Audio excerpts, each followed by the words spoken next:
Si on avait pris en exemple deuxième centre d'intérêt, la déception d'un personnage, en sous-centre d'intérêt, vous pouvez prendre son portrait, physiquement comment il est. Il était morne, glacé, terne dans sa manière de faire. Il n'était pas décarcassé comme ça. Il était triste, replié sur lui-même comme un chien abattu. Oui, le portrait a permis de montrer l'état dans lequel la personne se trouve. Et justement, vous avez démontré la déception. Car un homme déçu, une personne déçue a un physique qui est assez particulier. Bref, voilà les exigences de cette deuxième partie. Le centre d'intérêt, il est annoncé. Il faut obligatoirement poser ou annoncer un premier sous-centre d'intérêt par lequel on passera pour analyser le centre d'intérêt. Comme quoi, si ce n'est pas fait ainsi, on quitte le commentaire composé, on tombe dans la lecture expliquée, la lecture linéaire, et le travail en ce moment n'est pas riche parce que dans l'os de l'argumentation, une membrane, en tout cas dans la physionomie de l'argumentation, il y a un constituant, une membrane qui est absente. Quand on a posé justement les centres d'intérêt, d'accord, et on a trouvé son premier centre d'intérêt, qu'est-ce qu'on fait justement du sous-centre d'intérêt là? Vous l'avez envoyé pour faire quoi? C'est toi qui as envoyé le décor du village. Dis-nous comment est en ce moment le décor du village. En disant comment est le décor du village, automatiquement ça s'aligne sur la description d'un chaos. Pour décrire un chaos, si ton sous-centre est le décor du village, dans ce décor, on ne peut pas avoir le champ lexical de la beauté. Voilà, on ne peut pas avoir des roses épanouies à côté. Parce que le feu, certainement, aura brûlé. Car c'est à l'issue du passage des gens plus ou moins barbares. D'accord? De sorte que, en progressant, n'est-ce pas, dans l'analyse maintenant, première étape, centre d'intérêt posé. Deuxième étape, sous-centre d'intérêt posé. Que faire justement de ces sous-centres d'intérêt? Ce qui nous donne troisième astérisque. Et on va noter que chaque sous-centre d'intérêt est décortiqué. Chaque sous-centre d'intérêt, n'est-ce pas, est décortiqué, expliqué, n'est-ce pas, à partir des impressions qu'on a en observant le texte. Voilà. À partir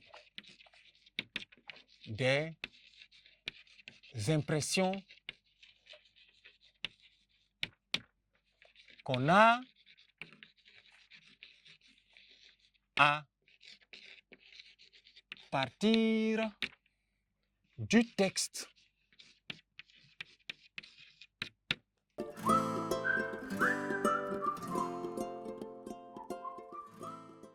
Donc, vous allez vous rendre compte que, mais quand vous avez posé naturellement le sous-centre d'intérêt, c'est en observant le texte, l'impression que vous avez du texte, et l'idée est née de vous intéresser au décor dans le village, à l'aspect physique, matériel, comme ça, géospatial du village. Vous allez expliquer avec un deuxième niveau d'impression qu'on a, et qui ne vient pas d'ailleurs à partir, n'est-ce pas, du texte. C'est à partir de là que les outils d'analyse sont alors convoqués. Voilà. Les outils d'analyse en ce moment sont convoqués dans l'étude. Alors, quand vous regardez, si vous vous intéressez au décor, c'est que vous allez prendre les cases. Dans le décor d'un village, il y a les cases. Dans quel aspect se trouve, dans quel état se trouvent les cases? Calcinées, incendiées, saccagées. D'accord? Vous allez peut-être vous intéresser encore aux ruines et, d'accord, tout ce qui est destruction laissée après le passage de ces gens. Vous pouvez vous intéresser, n'est-ce pas, aux animaux, aux pauvres animaux, d'accord, abattus et qui gisent, n'est-ce pas, chacun, voilà, d'un angle à un autre du village. Qu'est-ce qui donne tout cela? Peut-être sont les champs lexicaux, les figures de style, les classes grammaticales, les différents éléments, les mots, n'est-ce pas, que vous allez mobiliser dans le texte pour pouvoir le dire. En gros, chaque sous-centre d'intérêt est décortiqué et expliqué à partir des impressions qu'on a à partir du texte. Et ces impressions-là sont focalisées sur les outils d'analyse qui sont maintenant convoqués. Et ces outils d'analyse-là, nous les avons déjà assez parcourus. Ça peut être du style, ça concerne les figures de style, vous l'avez compris. Ça pourra être de la syntaxe, vous l'aurez compris, les outils grammaticaux. Ça pourra être, ou pourrait être du lexique que nous allons toujours mettre dans la grande famille grammaticale, n'est-ce pas, les outils de grammaire, les champs lexicaux, les outils de versification, n'est-ce pas, versification, et je mets etc. Voilà, n'est-ce pas, l'utilité, le rôle pour lequel vous apprenez ces éléments. Donc, quand vous n'avez pas les outils d'analyse nécessaires pour traiter un texte, vos commentaires composés ne peuvent pas être riches. Vous allez voir des choses sans savoir comment les appeler. Vous allez voir une figure de style, mais vous ne la connaissez pas. Vous allez dépasser un élément intéressant de la syntaxe.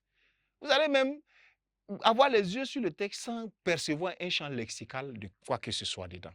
Et là, ce sera alors plus ou moins dommage. Ces outils d'analyse-là sont convoqués dans le travail maintenant pour venir jouer le rôle d'explication de ce qui se passe qu'on a donné dans le sous-centre d'intérêt.